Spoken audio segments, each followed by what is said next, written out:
Over on my community wall this morning, I posted a share from the family and staff of Brian Barczyk. Brian Barczyk is a major influencer in the reptilian care hobby as well as aquatic, both fresh and salt water. Brian is in hospice as of, I believe, Thursday or Friday last. And he has influenced all three hobbies and generally been an educator and an inspiration to thousands of people when it comes to how to properly care for these types of animals. All those links will be listed in show notes in their own separate box. Now let's move on to the memory, foliage, and garden part of Junk Journal January prompt list. Hi, voiceover me here. I was a little distracted this morning, and when I went to load this clip into the editor, I noticed that I got a little wordy. So let's try not to be wordy and get through this as efficiently and clearly as possible. And on top of that, I almost forgot to turn on the camera again. What we have here is a folded over piece of handmade paper to which I've affixed a doily. And this will be an element that shows my grandfather and his garden. We're going to take some printed photos, and they are printed all the way to the white border so that you can see that they were Polaroid shots, and they also have dates on them, and that's kind of important for these shots for my purposes. So the first one that we're going to put in is a shot of my little sister, and this was taken a couple years later than the next shot we're going to do. And all I'm doing is putting photo corners on to sort of give it that 1960s photo album feel. You may have heard me say, if you're following along in the last video or previous videos, that I have runny ink. And I have good news. If you are, like me, cheap enough, let's just be honest, to try and buy the cheapest ink possible, I have some potentially good news for you. You can see I'm using wet glue on the white parts to tack that down. And the good news I have for you is I had the idea when I was printing these out yesterday to take them over to the old soap studio and fire up my iron. I put it on the highest setting cotton, and I took a piece of clean white copy paper and put it over the print, and then I ironed the whole mess to see if I could heat set that ink. And I can say that for the purposes of wet gluing, that worked. Now, will it work for everybody? I don't know, because I don't know what your ink formulation is. However, having said previously, I will never buy cheap ink again, I'm going to advise you to also buy good quality ink. It doesn't have to be the best ink, but it does have to be water resistant or waterproof or what have you. So let's put a little white glue on the back of this. Well, no, this one I'm going to actually put, I think I'm going to put glue stick on too. Maybe not. Maybe it's one of the next ones. At any rate, let's glue these down and get them so that they're stable. This is the picture when I flip it over that's a couple of years earlier than the one where my sister is helping my grandfather by weeding or watering, probably watering because she's so little. One of his rose bushes. And that picture shows my grandfather, one of his sisters, my mother's best friend, one of my great uncles,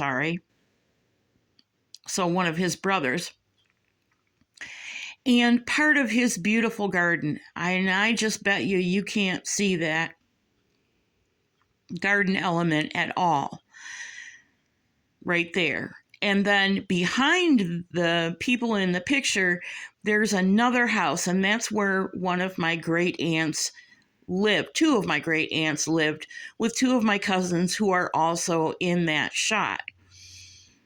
This element that we'll glue down in a few minutes is called a flip up, and it's a nice way to mount two pictures.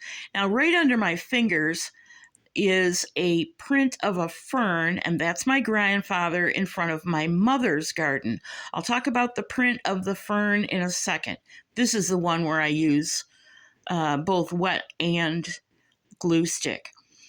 So my grandfather in this picture is in front of my mother's garden, and you may have heard me say in the throwback episode that my grandfather had dug up one of his roses and cut some slips for my mother from a couple other bushes, and that my mother had clones or sister plants of what my grandfather had in his garden. And these are memories, that I associate both my grandfather and my mother with their beautiful gardens. And then that fern is repeated on a print. See there, I'm indicating we have a tracing paper. Well, mine's parchment paper print. And I don't know if it's because it's the difference between parchment paper and tracing paper. Nevertheless, I got a less distinct print than you would get on tracing paper. I got this idea, or it was refreshed in my memory directly from Meg Journals yesterday, and I wish that I had seen her idea, which was to print on tracing paper, before I printed out the fern on the right there. But it's totally okay because I have repeating images for foliage, and I like that. And there are lots of other foliage in these pictures. So we've definitely hit the foliage prompt. Now, this image that is of my mother's garden is not the garden that you see my grandfather standing in front of. It's her second garden, which most of what she had in the second garden was hanging begonias and petunias and that kind of thing, because the planting on her patio in this second garden was done by the building, and she only added a few things like hanging baskets and a hummingbird feeder and a few other things. I think she actually planted a couple of decorative foliage type plants, which you'll see in these pictures. I'm happy to say that so far we have not had any ink bleeding or any running as a result of using wet glue, having heat set these images. So it's something to try. And here I'm just burnishing this down to make sure I get good contact, because it's on a page that's going to be turned, and it is a flip out. Both of these elements open, so they're interactive, and there you can see where I've taken 2x2 4x6 prints, cut them down, and married them together, so you get a panoramic like view of my mother's second garden. And you can see the begonias hanging in the baskets and so forth. On the other side is also a flip, but it's a flip up, and it's to spotlight those images from my grandfather back when I was probably in elementary school. And oops, probably a good thing to glue it down.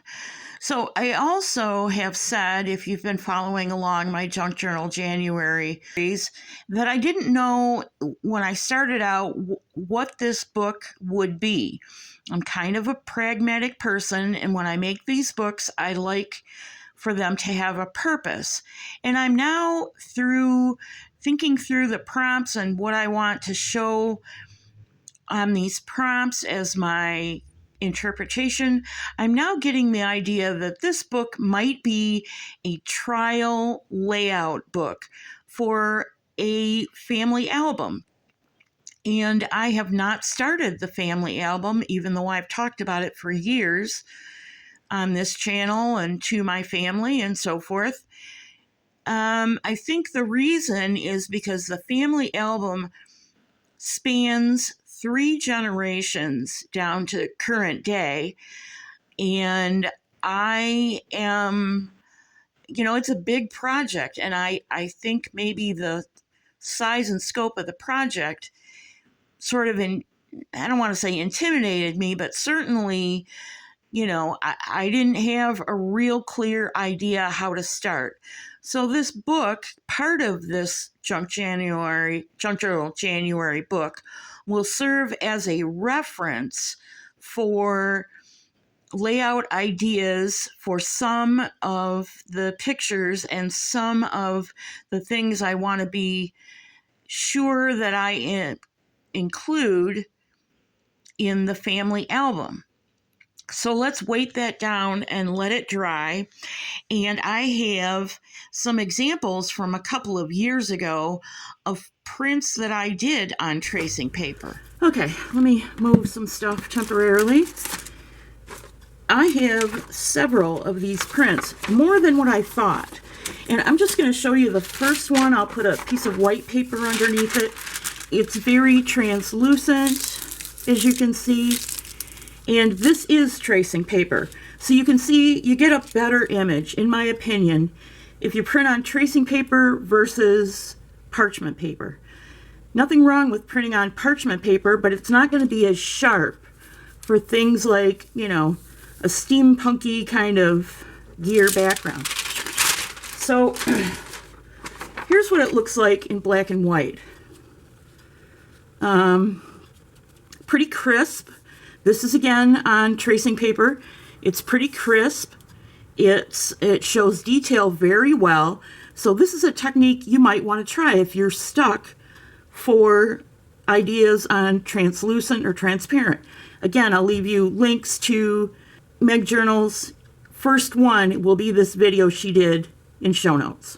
So the surprising thing today is that we learned 2 new things. We learned first that heat setting cheap printer ink that isn't water resistant may prevent bleeding when using wet glue, and printing on parchment paper gives a soft effect, and on tracing paper it gives a very crisp effect. This is great news and totally unexpected, if I am totally honest. Prompt number 7 is stitched in the order of the Junk Journal prompts, and some people have already gone ahead and done those for today. And then I'll be combining it with eclectic. I'm skipping over neutral and one other prompt for the time being. So the next time you see me, I'll be showing you stitched and eclectic. Now, I'm just going to be perfectly honest with you and tell you that the reason stitched gives me the heebie-jeebies is because I don't stitch any of my pages. I have a German gear-driven sewing machine, so getting paper dust in my sewing machine, should it jam up, I'm in a world of hurt. So I won't be stitching my pages, but you will see stitched in an eclectic way. Thanks for joining me. See you real soon.